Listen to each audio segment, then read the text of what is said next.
आज हम परमेश्वर के वचन को पढ़ेंगे। मरकुस 4 उसकी 35 से लेके 41 आयत और मरकुस 5 उसकी 1 से लेके 43 आयत। अब छत गल गई तो आवाज क्या प्रॉब्लम तो नहीं है पीछे? हाथों को हिलाओ अगर आवाज आ रही है तो, क्योंकि ये साउंड जो था वो बिना छत के डिजाइन किया गया था।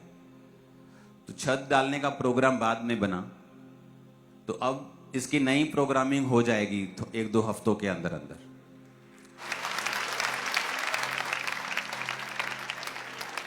तो अगर सीलिंग करनी पड़ी तो हो जाएगी, डन हो जाएगा, डोंट वरी। टेम्परेरी है अगर हुई प्रॉब्लम तो, पर आपके हाथ से लग रहा है नहीं इतनी प्रॉब्लम है। साउंड में आपको लगता है कहां कहां है, किस हिस्से में, तो हाथ हिलाओ। अगर आ रही है आवाज तो हाथ हिलाओ अभी। ठीक है, तारीफ करो खुदा में, सही है। आज मेरा बिलीव है कि जब आप ये वचन सुन रहे होंगे, परमेश्वर का आत्मा आपकी जिंदगी में एक ऐसा काम कर रहा होगा, आपके रास्तों को वो खोल रहा होगा, और जो आपको शायद अभी नहीं दिखेगा, आपको शायद अभी वो महसूस नहीं होगा, लेकिन बिहाइंड द सीन जिसे कहते हैं, तो परमेश्वर आपकी लाइफ में काम कर रहा होगा। क्योंकि उसको ये वचन देने का मकसद यही है। क्योंकि मैं आप 20 साल से परमेश्वर में हूं, तो मुझे एक्सपीरियंस भी हो गया है कि परमेश्वर जब इस तरह का वचन देता है तो वो लोगों की लाइफ में क्या कर रहा होता है और वो क्या एक्सपेक्ट कर रहा होता है। और बिहाइंड द सीन आत्मिक रीति से मैं देख पाता हूं कि परमेश्वर आपकी लाइफ में क्या कर रहा होता है और वो क्या करना चाहता है। तो मेरा ये बिलीव है जब आप ये वचन सुनेंगे, आपको ये समझ आएगा कि परमेश्वर की आत्मा ने आपसे बात की है और आपको इन स्टेप्स को फॉलो करना है, और फिर आप अपनी टेस्टिमनी के करीब होंगे और फिर आप परमेश्वर ने जो आपके लिए रखा है आप उसे पा पाएंगे। बहुतों को लगता है कि टेस्टिमनी कोई बड़ी बात नहीं होती, लेकिन ऐसा नहीं है। अगर सिर्फ आत्मिक बातें परमेश्वर ने करनी होती तो वो लोगों को चंगा नहीं करता, वो दुष्ट आत्मा को नहीं निकालता। इसलिए परमेश्वर यीशु मसीह ने कहा अपने चेलों को, जाओ और सुसमाचार प्रचार करो। क्या प्रचार करना है? कि मन फिराओ, क्योंकि परमेश्वर का राज्य निकट आ गया है। उसके बाद परमेश्वर ने कहा, जाओ और लंगड़ों को चलाओ और मुर्दों को जिंदा करो, बीमारों को चंगा करो। आप कई बार देखेंगे कि कई अच्छे पास्टर्स भी हैं इंटरनेट के ऊपर जो चमत्कारों का विरोध करते हैं। प्रॉब्लम क्या है कि जब एक व्यक्ति परमेश्वर का वरदान पा लेता है, चमत्कार का, हीलिंग का, और वो बिगड़ जाता है, उसकी लाइफ से हीलिंग और चमत्कार होने बंद नहीं होते हैं। लेकिन उसका जब कैरेक्टर बिगड़ जाता है, वो बुरी बुरी बातें चर्च में करता है, अनॉइंटिंग को बेचना शुरू करता है, तो वो उन चीजों से जज करने लगते हैं कि चमत्कार बुरे होते हैं, जबकि चमत्कार बुरे नहीं होते। अगर चमत्कार बुरे होते, हीलिंग्स बुरी होती, तो प्रभु यीशु मसीह कभी अपने चेलों को हीलिंग करने की पावर नहीं देते। तो प्रभु यीशु मसीह ने स्पेशल कहा, जाओ और लंगड़ों को चलाओ, जाओ और उनके बीमारों को चंगा करो, जाओ और उनके कोड़ियों को जिलाओ।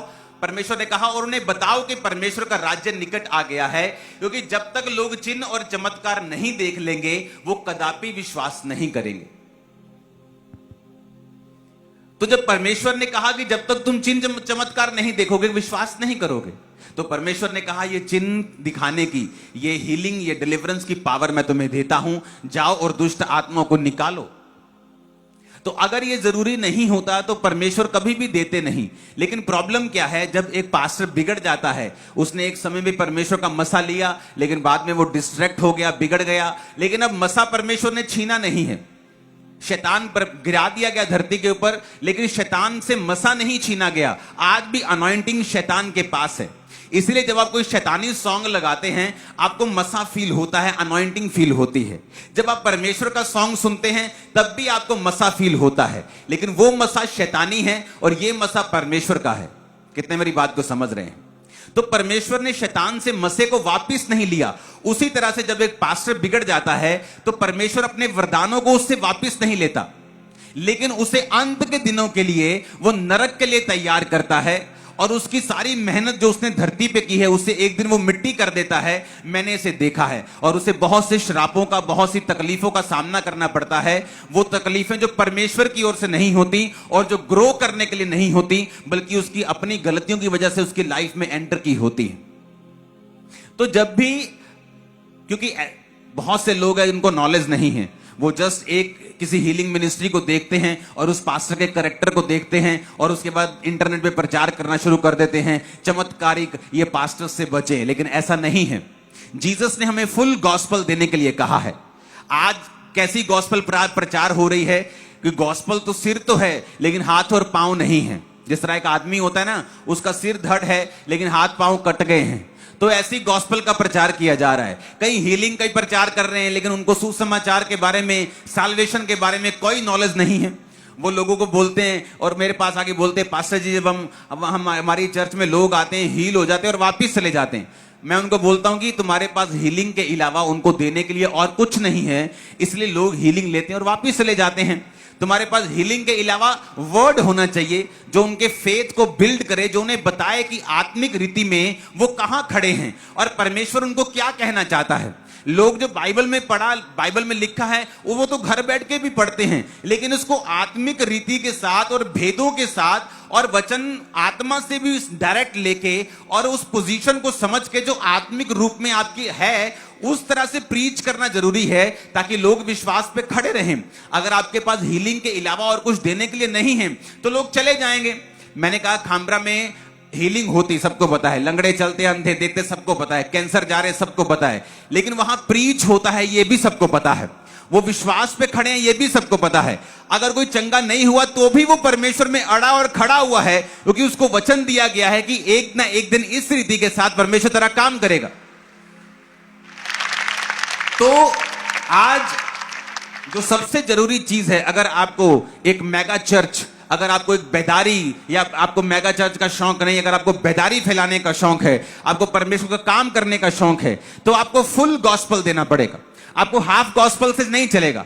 आपने प्रार्थना की और लोग चंगे नहीं हुए, इसका मतलब यह नहीं कि हीलिंग बुरी है और आप हीलिंग का विरोध करना शुरू कर दें। जिनके द्वारा परमेश्वर कर रहा है उनको अप्रिशिएट करें। हालेलुया। तो ये हमें बात समझनी बहुत जरूरी है कि परमेश्वर जो है वो हमें, उसने फुल गॉस्पल दी है। उसने ये नहीं कहा सिर्फ प्रचार करो, उसने ये भी नहीं कहा सिर्फ चंगा करो, उसने कहा जाओ और लोगों को बताओ कि मन फिराओ, कि अपने माइंड को चेंज करो, अपनी थिंकिंग को चेंज करो। मन फिराने का मतलब है अलग तरीके से सोचना। जैसे आप जब जाते हैं, आप किसी हिंदू को बोलते हैं, सिख को बोलते हैं कि आपको परमेश्वर को मानना है, मन फिराइए। क्यों? क्योंकि उनका मन क्या है, वो किस तरह से सोचते हैं कई लोग कि नहीं हम अपने धर्म को नहीं छोड़ेंगे, मैं हिंदू हूं, मैं सिख हूं, मैं क्रिश्चियन हूं, मैं ये हूं, मैं जैनी हूं, मैं ये हूं, हम अपने धर्म को नहीं छोड़ेंगे। लेकिन जीसस ने कहा मन फिराओ, यानी अलग तरीके से सोचना शुरू करो कि परमेश्वर तो कह रहा है कि मैं किसी नए धर्म को बनाने के लिए तो आया नहीं हूं, मैं तुम्हारा धर्म बदलने के लिए नहीं आया हूं। यीशु मसीह ने एक भी बार ईसाई धर्म के बारे में बात नहीं की है, जबकि परमेश्वर के वचन में जिसको कितने ही लेखकों ने पवित्र आत्मा की प्रेरणा के द्वारा लिखा है, कहीं भी ईसाई धर्म का पूरी बाइबल में जिक्र नहीं है। उसमें क्या जिक्र है कि परमेश्वर तुम्हें जिंदगी देना चाहता है, परमेश्वर तुम्हें आजाद करना चाहता है, तुम्हारे खालीपन को भरना चाहता है, तुम्हें चंगा करना चाहता है, तुम्हें संसार के कलेशों से आजाद करना चाहता है, तुम्हें अनंत जीवन देना चाहता है, यहां का भी वहां का भी। तुम्हें अपनी सोच को बदलने की जरूरत है, मन फिराने की जरूरत है। अब तुम्हें अलग तरीके के साथ सोचना होगा। हालेलुया। लोग बोलते हैं मैं चर्च में बपतिस्मा कैसे लूं? मैंने तो जी एक जगह का नाम लिया हुआ है। क्यों मिला नाम आपको? ताकि आप परमेश्वर को जान सकें। आपने नाम लिया ताकि आप परमेश्वर के पास जा सकें। और जब आपके सामने परमेश्वर साक्षात रूप में खड़ा होता है बाइबल के रूप में कि मैं परमेश्वर, यीशु मसीह ने कहा मैं परमेश्वर हूं, मैं मार्ग, जीवन, सच्चाई हूं, मेरे बिना कोई पिता के पास नहीं जा सकता है, मैं अल्फा और ओमेगा हूं, मैं आदि और अंत हूं। सब तो वो कह रहा है। तो जो कुछ तुमने लिया था, अब तुम परमेश्वर के सामने पहुंच गए हो। ये तो वो बात हो गई कि 9वीं पास करने के बाद बंदा बोले कि नहीं जी मुझे टीचर से बहुत प्यार है, मैं 10वीं में नहीं जाना चाहता, मुझे 10वीं में नहीं जाना, मुझे टीचर से बहुत प्यार है। जब आपको सच्चे परमेश्वर के बारे में मालूम हो गया, जब आप सच्चे परमेश्वर ने अपना आप पे जाहिर कर दिया, अब आगे बढ़े। जब आप बपतिस्मा लेते हैं, कोई आपको शब्द नहीं देता, मैं आपको शब्द नहीं देता कि यार आप ये 2 शब्द बोला करें। बपतिस्मा लेने के बाद पवित्र आत्मा आपको डायरेक्ट शब्द देता है, क्योंकि आप सबकी प्रॉब्लम अलग है, मेरी अलग है, आप सबका टारगेट अलग है, प्लान अलग है, मेरा अलग है। तो जो है ही अलग अलग है, एक ही गोली कैसे किसी पे काम करेगी? तो परमेश्वर हर एक को अलग अलग गोलियां देता है। वो गैर भाषा, वो नाम शब्द जो स्वर्गीय आता है आपके ऊपर, हर एक का अलग अलग है। मेरा अलग है, मेरे बच्चों का अलग है, मेरी वाइफ का अलग है, आपका अलग है, क्योंकि ये परमेश्वर की ओर से आया है, इंसान की ओर से नहीं आया। तो जब परमेश्वर की ओर से आया है तो क्यों नहीं हम अपने हाथों को खोलते?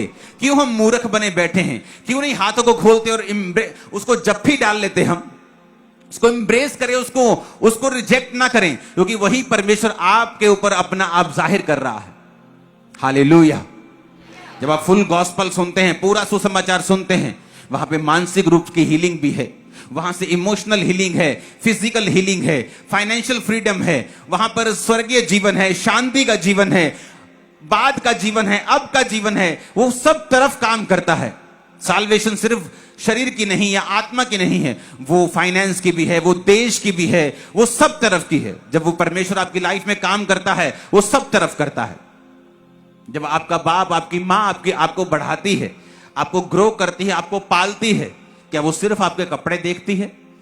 क्या आपको खाना नहीं देती? या सिर्फ आपको कपड़े और खाना देती है, आपका स्कूल नहीं देखती? वो भी वो देखती है। क्या वो आपकी खुशी का ध्यान नहीं रखती? वो भी वो देखती है। आप कहीं ठोकर ना खा जाएं, आपका वो ध्यान रखती है, बेटा यहां नहीं जाना, ये नहीं करना, वो नहीं करना, वो भी वो देखती है। एक माँ, एक बाप बुरे होकर भी अपने बच्चे की जिंदगी की हर पहलू को छू लेते हैं, तो वो परमेश्वर जो सबसे अच्छा है, वो आपकी जिंदगी का हर एक पहलू नहीं छुएगा? क्या वो आपकी जिंदगी की हर एक डायरेक्शन नहीं छुएगा? वो छुएगा। जस्ट उसको टाइम दीजिए, उसमें अपना आप समर्पण कर दीजिए। देखिए वो आपकी शादी के बारे में भी कैसे सोचेगा, आपके बच्चों के बारे में कैसे सोचेगा, आपके फाइनेंस के बारे में, आपकी सेहत के बारे में, आपकी इमोशनल हीलिंग के बारे में, आपकी मानसिक, शारीरिक हर एक चीज जो आपके साथ जुड़ी हुई है। परमेश्वर इंटरेस्टेड है कि आप उसके विषय में एक तो परमेश्वर से बात भी करें, दूसरा परमेश्वर भी इंटरेस्टेड है आपकी लाइफ में काम करने के लिए। कितने मेरी बातों को समझ रहे हैं? तो हमें यह बात समझ आनी चाहिए कि एक मां, एक बाप अगर ये संसारिक होके भी बाहर वो नशा बेचते हो, लेकिन घर आकर बच्चों की कैसे पालन पोषण करते हैं, तो अगर वो बुरे होकर अपने बच्चों की हर एक चीज को छू सकते हैं, तो बाप जो अच्छा है, आसमानी है, सबसे अच्छा है, वो आपकी क्या हर एक चीज को नहीं छुएगा? उसको हर एक चीज का पता है। जो चीजें आपके लिए छोटी से छोटी भी हैं, उसको उन चीजों के बारे में भी मालूम है। अगर आप इमोशनली डिस्टर्ब होते हैं तो मेरी बात को ध्यान से समझें। अगर कई तरह के इमोशनल डिस्टर्बेंस से इंसान होकर गुजरता है, मेरी लाइफ की ये टेस्टिमनी है, मैं जानता हूं। आप वो कैसी भी डिस्टर्बेंस क्यों ना हो, वो पर्सनल लाइफ की हो, वो इमोशनल लाइफ की हो, आप परमेश्वर को अपना जीवन देके देखें और प्रार्थना में अपना जीवन बिताना शुरू करें। आप देखें किस तरह से परमेश्वर आपको इमोशनली रूप से भी हील करता है, किस तरह से वो आपको हर एक तरीके के साथ आपको चंगा करता है। आपकी फैमिली में वो हीलिंग को कैसे लेके आता है, रिलेशनशिप्स में कैसे हीलिंग को लेके आता है। हालेलुया। ऊंची आवाज में जरा हालेलुया बोलो।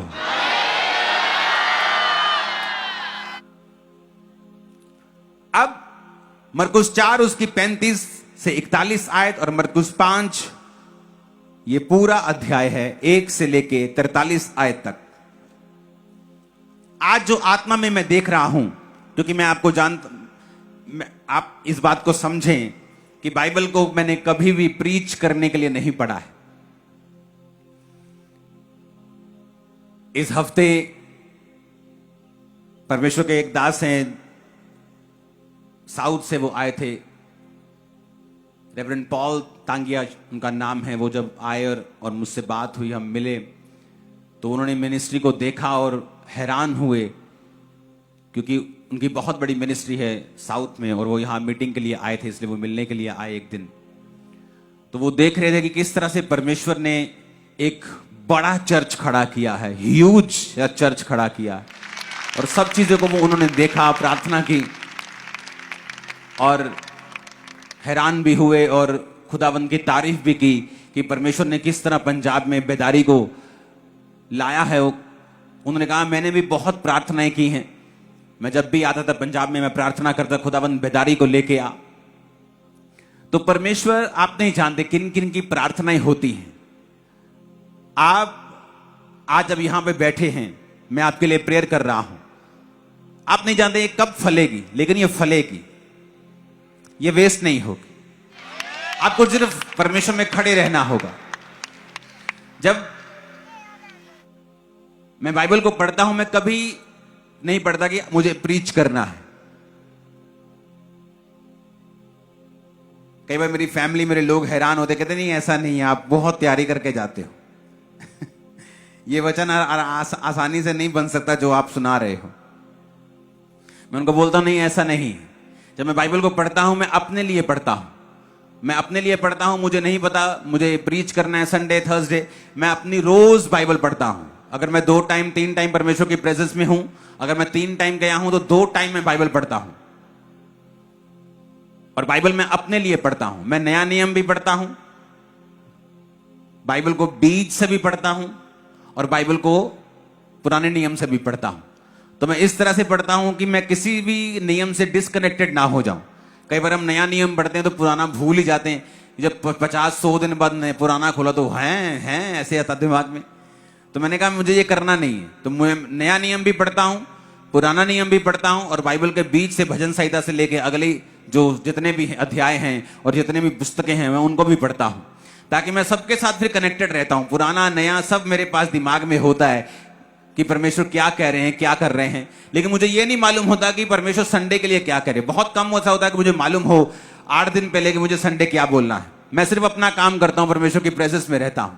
तो जब आज मैं परमेश्वर की प्रेजेंस में था, तो मुझे एक बात आत्मा सिखा रहा था कि परमेश्वर आपकी लाइफ में एक बड़ा काम